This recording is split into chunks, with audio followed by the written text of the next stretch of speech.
Poštovanje, Valter ovdje. Dobrodošli na moj kanal. Danas radimo škampe na buzaru sa domaćim taljatelama. Evo što nam treba. Za taljatele, isto kao i kad smo radili za fuže. U brašno dodamo jaje, malo posolimo. Dodamo malo ulja.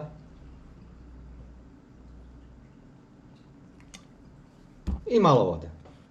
Dovoljno da umjesimo dobro tijesto.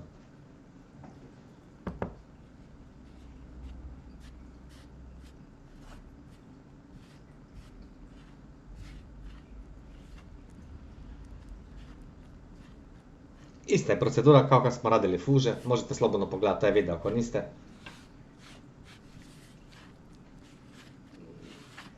Sve je isto, samo je razlika u obliku.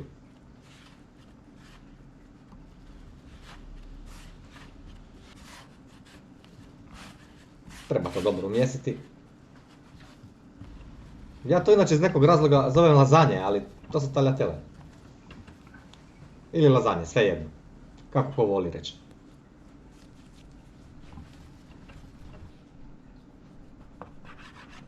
Smjesu ćemo podijeliti u dva dijela.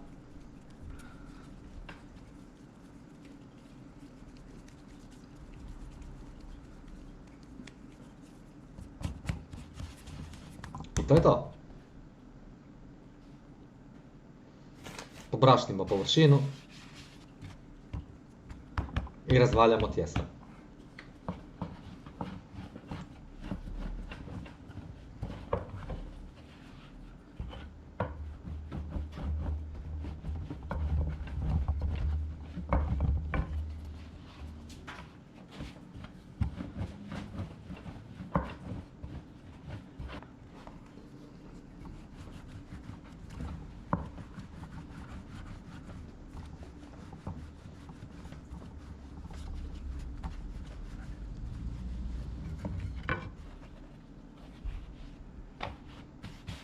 Evo, tijesto nam je već skoro dovoljno tanko, ali još ćemo ga mi malo. Još to može.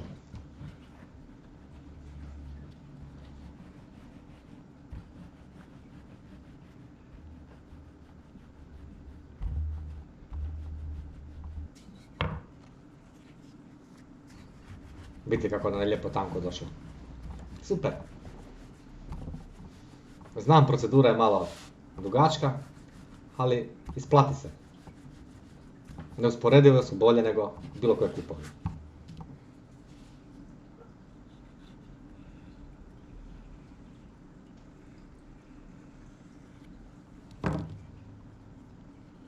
Još ako imate domaće jaja, to je prefino. Tijesto ovako preklopimo i režemo na rezance ovako otprilike nekih pola centimetra. Više manje, svejedno.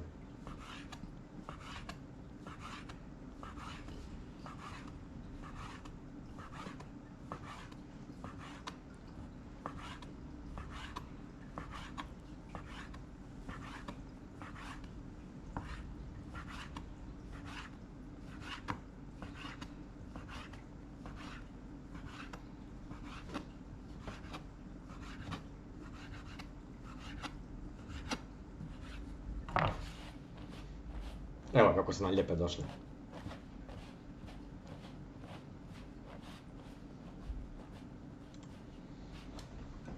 Tanjur ćemo malo pobrašniti da se ne zalijepe. I to tako posložimo.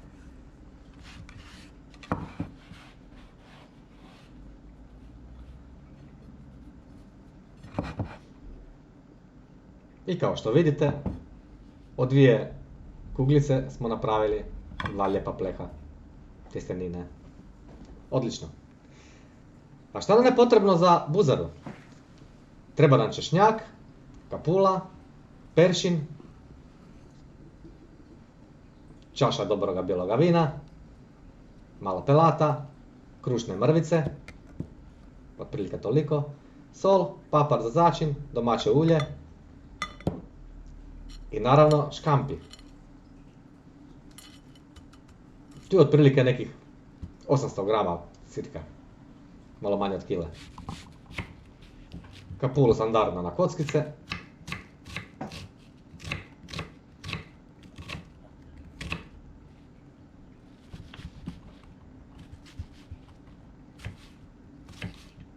I češnjak isto tako.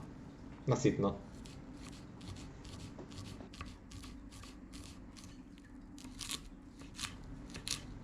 Peršin isto usitnimo.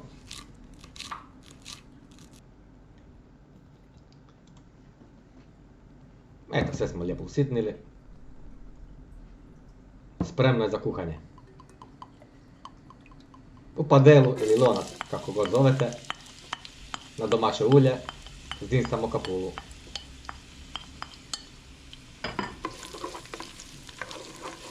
Treba lijepo dobro da se zdinsta.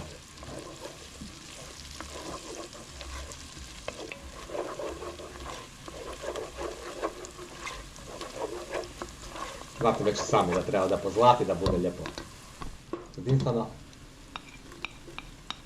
Kad se kapula zdinstala, dodamo češnjak.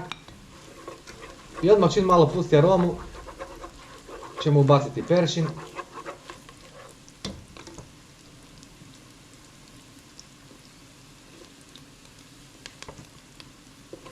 I to sve skupa izmiješamo. Pazimo da ono ne zagori, ne bi bilo dobro nikako. I odmah zatim dodamo škampe. Ovo već sad lijepo miriši. A nije ni počelo kuhati.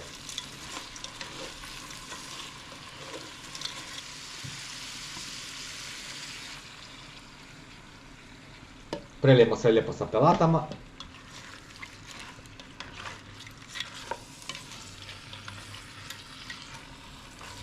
Nije potrebno puno miješati, samo malo da se sjedini. Potresete i to je to. Zatim dodamo vino.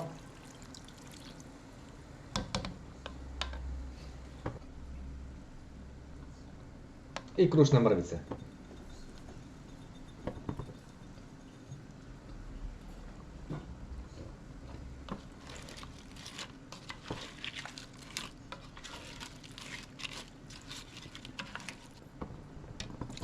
I podlijemo sve sa vodom. Ne puno.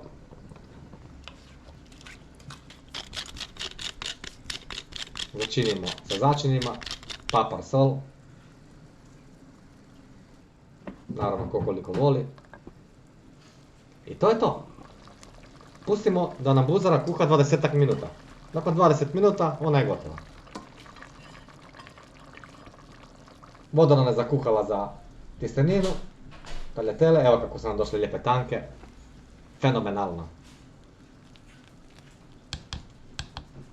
I to je to. Kad su tagliatelle kuhane, probate da li su mekane ili kako vam odgovara. I serviramo. I šta nam drugo preostaje nego da probamo. Njam, njam, njam, njam, njam, njam, njam. Nego šta? Odlično. Dragi prijatelji, puno hvala na gledanju i dobar tek vam želim. Lijep pozdrav!